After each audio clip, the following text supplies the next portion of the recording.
Halo semua, selamat datang di podcast Learning Journal yang kedua. Perkenalkan, saya Hasti Trisna Melia, peserta Latsar CPNS PPSDM Migas Cepu, kelas 1B kelompok 2B. Saya bertugas di unit kerja Puskesmas Buaran, pemerintah Kabupaten Brebes.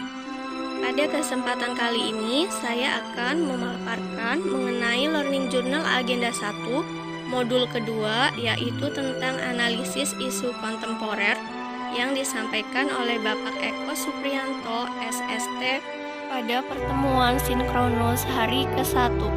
Modul 2 Agenda ke-1 berisi tentang analisis isu kontemporer. Isu kritikal secara umum terbagi ke dalam 3 kelompok. Yang pertama, current issue. Isu saat ini merupakan kelompok isu yang mendapatkan perhatian dan sorotan publik secara luas dan memerlukan penanganan sesegera mungkin dari pengambil keputusan. Yang kedua, emerging issue. Isu berkembang merupakan isu yang perlahan-lahan masuk dan menyebar di ruang publik dan publik mulai menyadari adanya isu tersebut. Yang ketiga, isu potensial.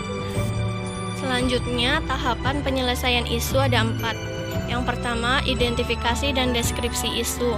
Yang kedua, memilah atau menapis isu. Yang ketiga, mendalami atau analisis isu. Yang keempat, alternatif penyelesaian.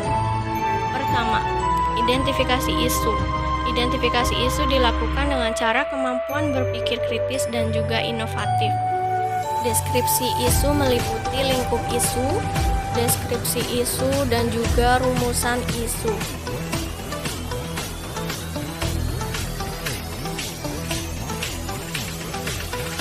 Kedua, memilah atau menapis isu.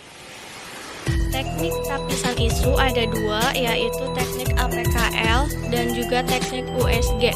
Teknik APKL antara lain aktual, benar-benar terjadi dan sedang hangat dibicarakan dalam masyarakat. Yang kedua, problematik, isu yang memiliki dimensi masalah yang kompleks sehingga perlu dicarikan segera solusinya. Yang ketiga, kehalayakan, isu yang menyangkut hajat hidup orang banyak. Yang keempat, kelayakan, isu yang masuk akal dan realistis serta relevan untuk dimunculkan inisiatif pemecahan masalahnya. Kedua, teknik USG, urgensi, seberapa mendesak suatu isu harus dibahas, dianalisis, dan juga ditindaklanjuti. Kedua, seriousness, seberapa serius suatu isu harus dibahas, dikaitkan dengan akibat yang ditimbulkan. Ketiga, growth, seberapa besar kemungkinan memburuknya isu tersebut jika tidak ditangani sebagaimana mestinya.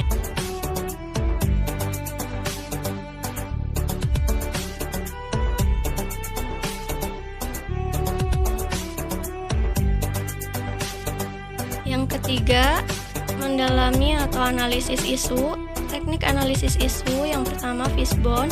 Langkah ke-1 yaitu dengan menyepakati pernyataan masalah. Langkah kedua, mengidentifikasi kategori-kategori. Langkah ketiga, mencari sebab-sebab potensial. Yang keempat, menentukan akar penyebab masalah atau sebab pokok. Sebab pokok adalah sebab-sebab yang muncul pada lebih dari satu kategori. Yang kedua, teknik mind mapping. Yang ketiga, teknik analisis SWOT. Tahapan keempat yaitu alternatif penyelesaian. Dilakukan dengan cara membuat tabel rekomendasi alternatif penyelesaian yang berisi tentang judul isu, penyebab isu, alternatif penyelesaian, tahapan setiap alternatif, hasil yang diharapkan, dan para pihak yang terlibat.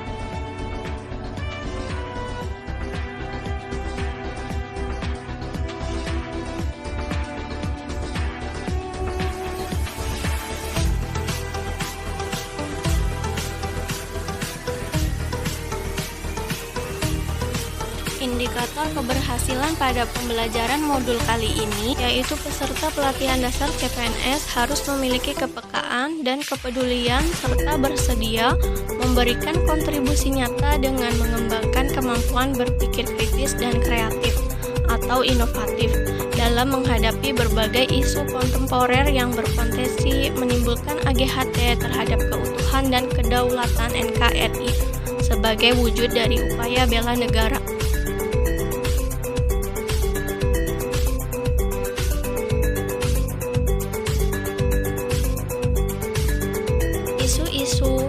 strategis kontemporer antara lain yang pertama korupsi, yang kedua terorisme atau radikalisme, yang ketiga narkoba,